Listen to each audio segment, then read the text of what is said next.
Bonjour. Alors, dans cette vidéo, on va regarder comment binder un récepteur de la gamme Access. Alors là, dans notre exemple, c'est le Archer Plus SR8, mais ce sera exactement la même procédure pour n'importe quel récepteur FrSky en Access.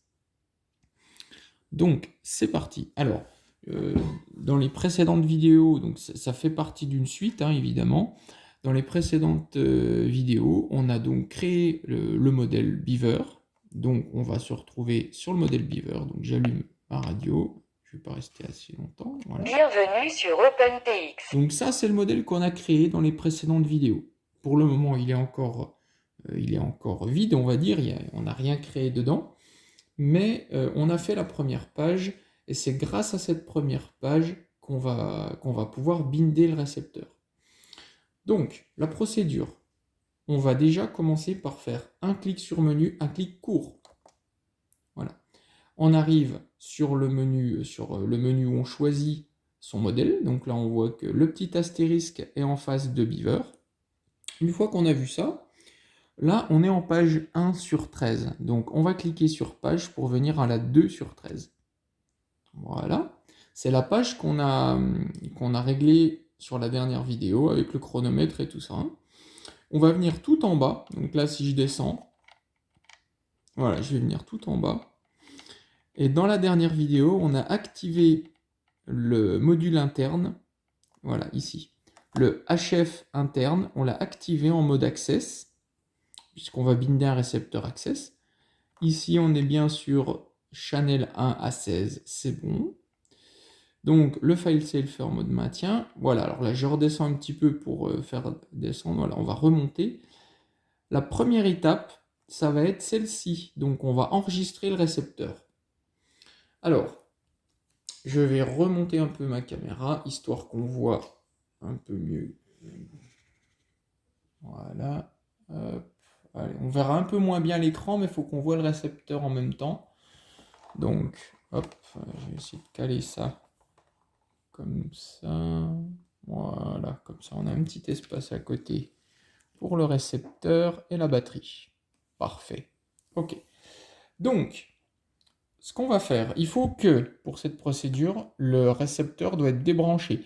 Là, moi, j'utilise une batterie externe, c'est plus pratique. C'est une 2S, très important. Si jamais vous le faites chez vous avec une batterie externe, prenez une LiPo 2S. Si vous le faites avec le beaver avec une rallonge, comme on avait vu, il n'y a pas de souci. Simplement, ça bipera un peu en permanence, mais c'est pas grave. Donc, ça c'est fait. Donc, récepteur débranché. On va commencer par cliquer sur enregistrer. On va lancer l'enregistrement. Donc, je prends appui sur le côté et je lance l'enregistrement. Là, la radio me dit en attente. Donc, à ce moment-là, on va regarder un peu de plus près le récepteur. Je ne sais pas si on verra bien.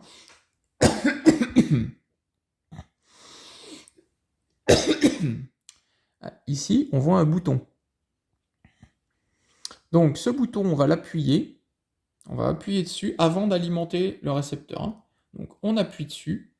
Et en même temps, on va alimenter le récepteur. Toujours la prise, le fil noir vers le bas. Vous avez les symboles sur le côté de toute façon. Donc, j'appuie et je branche. Voilà, je relâche le bouton, je le laisse brancher. Et là, on peut voir que sur la radio, il me met nom du RX. Alors, je ne sais pas si on voit bien. Nom du RX SR8+. Donc, ça veut dire qu'il l'a bien détecté. Donc, je valide ici. Voilà. On voit que là, il clignote. Il l'a bien enregistré. Enregistrement OK. Voilà. Là, le récepteur n'est pas bindé. Il est juste enregistré dans la radio. La deuxième étape, on débranche le récepteur. Voilà, il est éteint. Maintenant, je descends sur la radio, sur la ligne récepteur 1 BND. Donc, je descends là. Je lance le processus récepteur débranché. Donc, j'appuie. Là, il me met attente du RX. Là, je rebranche le récepteur, mais sans appuyer sur le bouton cette fois, juste en le branchant. Donc, je le branche. Voilà. Et là, qu'est-ce qu'il me dit? Il a trouvé un récepteur qui s'appelle SR8+. Il me demande, donc, est-ce que c'est bon? Je clique. Je valide. Là, il me dit bind OK. Alors, je ne sais pas si on voit trop bien. Ouais, c'est mieux comme ça, hein. Donc, là, il me dit bind OK. Donc, je valide. Voilà. Et là, on voit que sur récepteur 1, il me dit OK, j'ai bien le SR8+. Et on voit aussi que notre récepteur a la LED verte allumée. Quand je bouge un peu rapidement le récepteur, on voit qu'il y a une LED orange qui s'affiche, c'est le gyro qui détecte un mouvement brutal. Donc voilà. Là, le récepteur, il est bindé.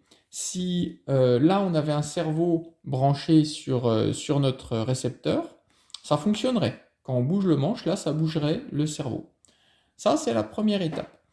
Donc, on va en rester là pour cette vidéo toute simple, qui sera intéressante à la fois pour si vous suivez la série de vidéos pour programmer l'avion, mais elle peut aussi vous servir si vous cherchez uniquement comment binder un récepteur FrSky. Voilà, mais si ça vous a été utile, n'oubliez pas le petit pouce bleu, ça fait toujours plaisir, et puis à vous abonner. Allez, bonne journée à vous!